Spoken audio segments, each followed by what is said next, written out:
নমস্কার বন্ধুরা, আজ আমি বানাতে চলেছি প্রেসার কুকারে ঝরঝরে ভাত। কীভাবে বানাচ্ছি দেখুন। প্রথমে এই বাটিটার মাপে এক বাটি চাল নিয়ে নিয়েছি। সেটিকে ভালো করে ধুয়ে আধা ঘন্টা ভিজিয়ে রেখেছি। তারপর একটি প্রেসার কুকার নিয়ে আমি এই প্রেসার কুকারটি 3 লিটারের নিয়েছি। চালগুলি দিয়ে দেব। চালগুলি দেওয়ার পর আমি যে বাটির পরিমাণে চাল নিয়েছি সেই বাটির পরিমাণেই দুগুণ জল দেবো। আমি এক বাটি চাল নিয়েছি, আমি 2 বাটি জল দিয়ে দেব।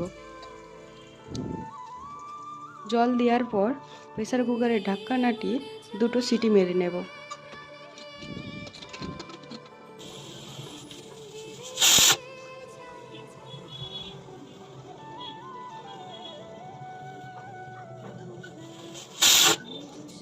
দুটো সিটি মারার পর গ্যাসটিকে অফ করে দেব। গ্যাসটিকে অফ করে 5 মিনিট রেস্টে রেখে দেব। 5 মিনিট রেস্টের পর ঢাকনা খুলে থালায় নিয়ে নেব। দেখতেই পাচ্ছেন কতটা ঝরঝরে এবং কত সুন্দরভাবে হয়ে গেছে। একটু কোনো তলায় লেগে নেই। এইভাবে খুব কম সময়ে মধ্যে আপনারা ভাত রেডি করে নিতে পারেন। এবং কি এখন গ্যাসের সমস্যা, গ্যাসও কম পুড়বে। খুব সুন্দর ঝরঝরে ভাত রেডি।